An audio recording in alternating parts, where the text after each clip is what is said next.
Hello दोस्तों, कैसे हैं आप सभी। आई होप आपकी प्रिपरेशन बहुत अच्छे से चल रही होगी टीजीटी पीजीटी की। तो चलिए उसी की प्रिपरेशन की तरफ आगे बढ़ते हैं और फिर से मैं लेकर आई हूँ जॉन गॉल्सवर्दी का रिवीजन क्लास। अभी इसके पहले मैंने एक वीडियो डाला था, this revision of SK Arora book. Okay, ये रिवीजन आपकी जो है ये टोटल जो है एसके अरोरा की बुक से होगी, क्योंकि इसके पहले मैं सारी चीज़ें करवा चुकी हूँ इन चारों राइटर से रिलेटेड। तो अब इन्हीं चारों राइटर से रिलेटेड जो भी इंपॉर्टेंट चीज़ें एसके अरोरा जी की बुक्स में दी हुई हैं वो सबके सब मैं आपको अपने वीडियो में बताऊंगी। ओके, तो चैनल से जुड़े रहिएगा, आपको सारी की सारी जानकारी जो भी टीजीटी से रिलेटेड है वो सबके सब आपको इसी चैनल पे मिलेगी।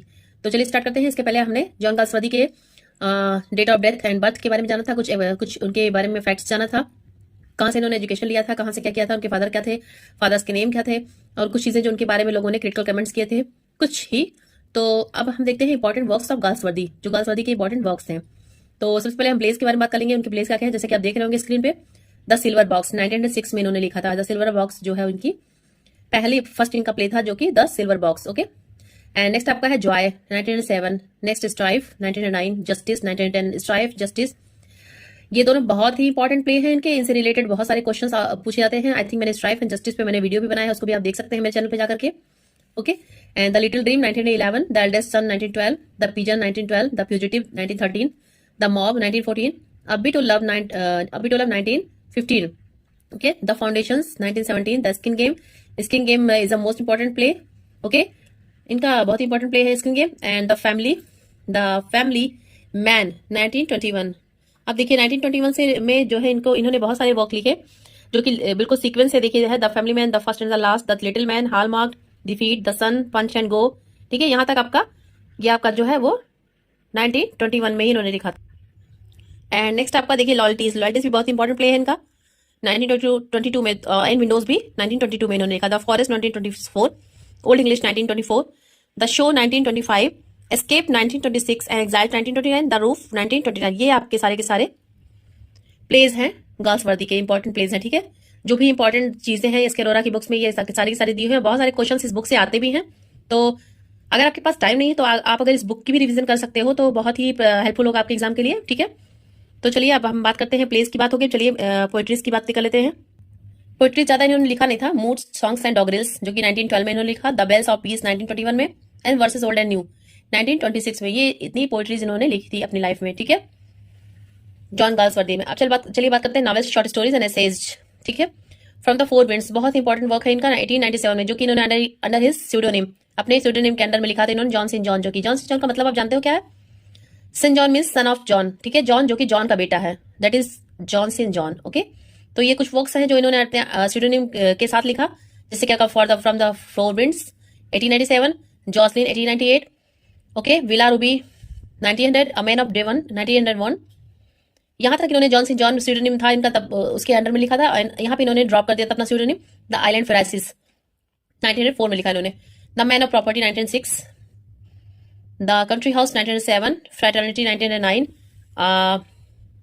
Motley 1910, The Patrician 1911, The Inn of Tranquility 1912, The Dark Flower 1913, The Freelands 1915, The Little Man 1915, A Chef 1916, Beyond 1917, Five Tales 1918, Another Chef 1919, and Address in America 1919। देखिए 1919 में के 4 वर्क्स हैं। ठीक है, आप चाहे तो सारी चीज की एक चार्ट बना सकते हैं, एक ऐसे कॉलम में बना करके ईयर्स को एक साइड और उसके नीचे जितने भी एक ईयर्स में है उसको आप ट्रिक लगा करके, मतलब जैसे फर्स्ट लेटर्स की ट्रिक भी बना सकते हैं, जैसे address in America, the burning spear. ठीक है, ABS, सेंट्स प्रोग्रेस। ठीक है, ऐसे इस तरीके से ABCs इस तरह से बात कर सकते हैं, जैसे A for address in America, B for burning spear, S for saints progress. ठीक है, ऐसे भी आप कई तरीके हैं ये लर्न करने के, क्योंकि आपको ईयर देखिए पूछता है कुछ ना कुछ, कोई ना कोई हर साल ईयर्स आते हैं कि ये वर्क किस ईयर में लिखा गया इनका। ठीक है, इन चांसरी टेटर डिमेलियन जो है इनका 1920 में लिखा, इन चांसरी 1920 में। और अवेकनिंग भी इनका बहुत इंपॉर्टेंट वर्क है, 1920 में लिखा। To let 1921, the white monkey 1922-24, karma 1925, the silver spoon is also most important work of his 1926, castle in Spain and other screeds 1927, satires and commentary 1928, swan song 1928, on Forsyte change 1930, maid in waiting 1931, Flowering Wilderness 1932, Carmen and Opera in 4 acts 1932, Over the River 1933, Candelabra selected essays and addresses 1933, ठीक है। Forsyte जो है इनका Forsyte Pendyces and others जो इनके work है 1935 में लिखा है। It included the winter garden escape का एपिसोड 7 जो है इसमें इंक्लूड है। द गोल्डन एक्स अनफिनिश्ड रहा इनका, सिमिलीज अनफिनिश्ड रहा इनका, ग्लिम्सेस एंड रिफ्लेक्शंस भी इन्होंने लिखा 1937 में, ठीक है। अब देखते हैं the Forsyte saga published in 1922 is a series of 3 novels. Four seat saga जो है ये क्वेश्चन आता है एग्जाम में अक्सर कि ये कब लिखा, किस ईयर में लिखा गया और कितने नॉवेल्स का सीरीज है और वो कौन कौन से नॉवेल हैं, ठीक है। तो आपके नॉवेल है the man of property 1906, in chancery 1920 and to let 1921। इसमें इंक्लूडिंग थे 2 इंटरल्यूड्स इसमें इंक्लूडेड है। Indian summer of a Forsyte जो कि 1918 में लिखा एंड अवेकनिंग 1920, ओके। 2 इंटरल्यूड्स इसमें इंक्लूडेड है। एंड नेक्स्ट देखिए Galsworthy wrote a sequel to Forsyte saga. It was a modern comedy which was published in 1929 comprising the 3 novels, ठीक है। Galsworthy ने क्या लिखा, एक सीक्वल लिखा फोर सीट सागा का जो कि क्या था, मॉडर्न कॉमेडी के नाम से, व्हिच वाज पब्लिश्ड इन जो कि 1929 में पब्लिश हुआ, ठीक है। इसमें 3 नॉवेल्स थे कंप्राइजिंग थे द व्हाइट मंकी एंड जो कि 1924 में लिखा इन्होंने। नेक्स्ट आपका द सिल्वर स्पून 1926 में and the swan song 1928 along with the 2 interludes। इसमें भी 2 interludes included है, A Silent Moving 1927 and Passers By 1927, okay. इसमें भी 2 interludes हैं एंड 3 novels हैं, ठीक है। एंड नेक्स्ट इनका जो थर्ड ट्रायोलॉजी थी, Galsworthy road one more trilogy title the end of the chapter. इसका टाइटल था the end of the chapter which comprises made in waiting 1931, flowering wilderness 1932 and the over the river 1933, ठीक है। It was published in 1934 posthumously. इनकी death के बाद ही ये publish हुआ था, ठीक है। These 3 ट्रोलॉजीज, इन तीनों ट्रोलॉजीज को एक नाम दिया गया था फोर सीट सागा 1922। जो 3 ट्रोलॉजीज इनकी है, पहला जो है इनका the Forsyte saga 1922, a modern comedy 1929 and the end of chapter 1934 में लिखा इन्होंने। ये सारे के सारे को कलेक्टिवली एक नाम से जाना था, collectively known as the Forsyte chronicles. तो ये भी क्वेश्चन आपका आ चुका है एग्जाम में कि फोर सीट क्रॉनिकल्स को किन 3 जो ट्रायोलॉजीज हैं उन ट्रायोलॉजीज के नाम बताइए, या इन तीनों ट्रायोलॉजीज का एक नाम जो हो सकता है वो क्या हो सकता है, तो द फोर सीट क्रॉनिकल्स, ठीक है दोस्तों। तो चलिए आप कुछ इनके इंपॉर्टेंट लाइनें देख लेते हैं जो कि गाल्सवर्दी ने खुद लिखी हैं, ठीक है। देखिए some popular lines from the pen of Galsworthy. ये सारे के सारे आपकी जो है गाल्सवर्दी की जो भी मैं रिवीजन करा रही हूँ, सारी की सारी एसके अरोरा जी की बुक्स के हैं, क्योंकि इसके पहले मैं गाल्सवर्दी के बारे में जो भी इंपॉर्टेंट है वो मैं डिटेल में स्टडी बता चुकी हूँ, डिटेल में सारी चीजें मैं आपको बता चुकी हूँ। अब ये सारी की सारी ऐसे शॉर्ट वाइज रिविजन होगा, ठीक है। Love has no age no limit and no death, ये किसने कहा था, गाल्सवर्दी ने कहा था, ठीक है। Only love makes fruitful the soul, ये भी लाइनें गाल्सवर्दी ने लिखी। If you do not think about your future you can not have one, okay.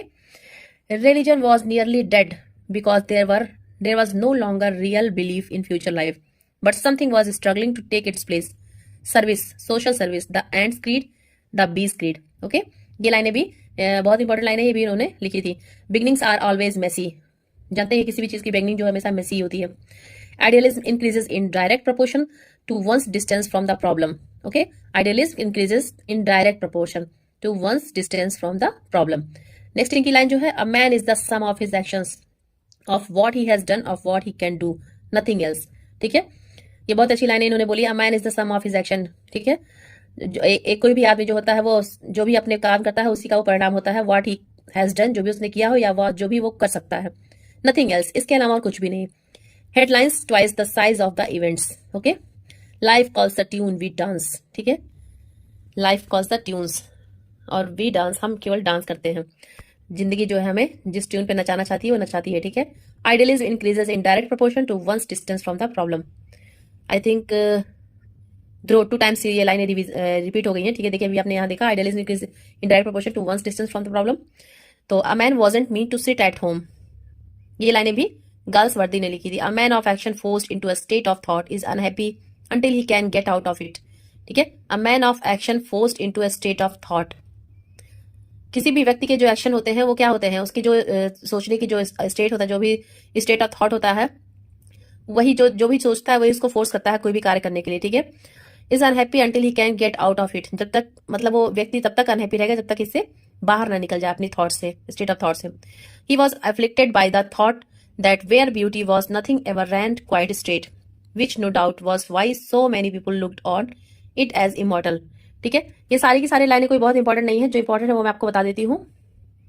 वैसे कोई भी बता नहीं सकता कौन सी लाइनें इंपॉर्टेंट है, बस बट इस तरीके से लाइनें भी बहुत कम आई गई हैं, बहुत कम पूछी गई हैं एग्जाम्स में। तो देख लीजिएगा आप इसको, मैं PYQs कराऊंगी, उसी के थ्रू आपको पता चल पाएगा कि कौन सी लाइनें इंपॉर्टेंट, ठीक है। The biggest tragedy of life is the utter impossibility to change what you have done, ठीक है।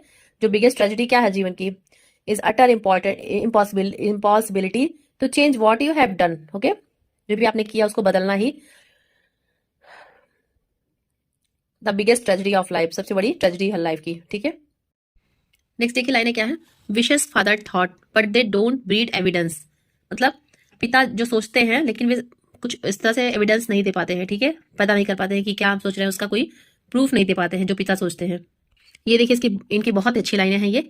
Love beyond measure beyond death, it nearly kills but one wouldn't have been without it. ठीक है, मतलब क्या है इनके कहने का।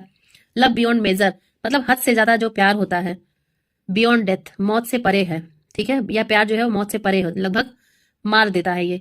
ठीक है, इट नियरली किल्स लगभग ये मार ही देता है, but one wouldn't have been without it, लेकिन इसके बिना कोई होता भी नहीं है। ठीक है, बड़ी अच्छी बड़ी खूबसूरत लाइनें हैं इनकी, बड़ी खूबसूरत लाइनें हैं इनकी। देखिए, dreaming is the poetry of life and we must be forgiven if we indulge in it a little. ठीक है, dreaming is the poetry of life, सपने देखना क्या है, जीवन की कविता है। And we must be forgiven, और अगर हम इसमें थोड़ा सा भी लिप्त हो जाएं, if we indulge in it a little, तो हमें माफ कर देना चाहिए। ठीक है, and we must be forgiven, तो हमें माफ कर देना चाहिए अगर हम थोड़ा भी इसमें लिप्त हो जाएं, क्योंकि क्या है, सपने जो है, सपने देखना जीवन की कविता है। ठीक है, नेक्स्ट लाइन देखिए। We are not living in a private world of our own, everything we say and do and think has its effect on everything around us. ठीक है, हम अपनी जो निजी दुनिया है, we are not living in a private world.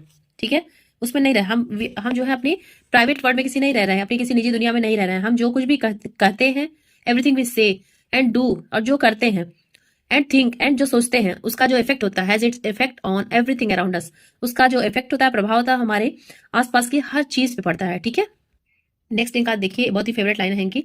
Art is a momentary relaxation. ठीक है, कला एक मिनट की क्षणिक विश्राम कह सकते हैं इसको, from that itching a minutes profound. ठीक है, कला एक मिनट की जो खुजली होती है, क्या कहते हैं उसको, ईचिंग होती है, उससे एक क्षणिक विश्राम है, मतलब एक पल का विश्राम है, एक पल का रेस्ट है।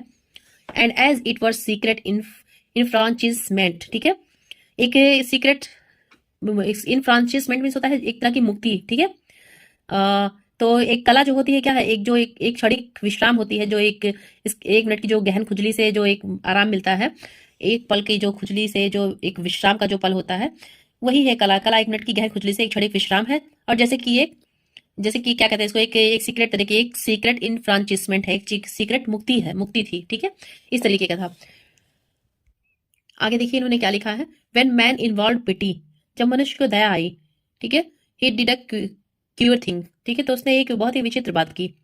Deprived himself of the power of living life. ठीक है, उसने अपने आप को जीवित जीने की शक्ति से वंचित कर दिया, डिप्राइव कर दिया। Deprived himself of the power of living life as it is without wishing it to become something different. ठीक है, वंचित कर दिया क्योंकि ये ना चाहते हुए कि यह कुछ अलग हो जाए। ठीक है, कुछ डिफरेंट हो जाए, इस वजह से उन्होंने खुद को वंचित कर दिया। ठीक है, देखिए बहुत ही अच्छी लाइन है, बड़ी खूबसूरत लाइन है, इसको देखिए। One's eyes are what one is and one's mouth what one becomes. ठीक है, किसी की आंखें वही हैं जो उसका मुंह है।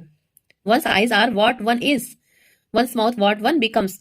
ठीक है, और उसका मुंह है वह क्या बनता है। ठीक है, one's eyes are what one is, one's mouth what one becomes. ठीक है, किसी की आंखें वही हैं जो उसका मुंह है वह क्या बनता है। ठीक है, तो ये रही कुछ इंपॉर्टेंट लाइनें इनकी, इसको आप देख लीजिएगा एक नजर। कोई बहुत ज्यादा इंपॉर्टेंट ये लाइनें नहीं है, इनसे रिलेटेड जो मैंने ये सारे के सारे जो इनके वर्क्स थे और इनके ईयर्स, ये इंपॉर्टेंट है, इनको आप बहुत ही अच्छे से देख लीजिएगा। ठीक है, एंड कुछ लाइनें इनकी इंपॉर्टेंट है, जैसे कि love has no age no limit and no death, only love makes fruitful the soul. कुछ लाइनें जो है बिगनिंग्स आर ऑलवेज मेसी, ये कुछ लाइनें हैं जो पूछी गई हैं, बहुत ही जो थोड़ी सी बड़ी बड़ी लाइनें हैं। Religion was nearly dead because there was no longer, ये लाइनें कुछ इंपॉर्टेंट नहीं है। ठीक है, कुछ लाइनिंग की इंपॉर्टेंट, बट आपको एक बार देखने में कोई दिक्कत नहीं है, आपको जरूर पढ़ना चाहिए। कोई भी चीजें इंपॉर्टेंट देख करके केवल नहीं पढ़नी चाहिए। ठीक है, अगर एस अरोरा जी ने इस बुक में डाली है, लिखी है, तो विच इज ये जो है इंपॉर्टेंट जरूर होगा। ठीक है, तो चलिए मिलते हैं नेक्स्ट वीडियो में। इनके कुछ इंपॉर्टेंट लाइनों जिनके इनके सारे वर्क्स हैं और उससे रिलेटेड कुछ इंपॉर्टेंट लाइनें हैं, उसको लेकर के मैं मिलती हूँ आपसे नेक्स्ट वीडियो में। ओके दोस्तों, thank you, thanks for watching my video.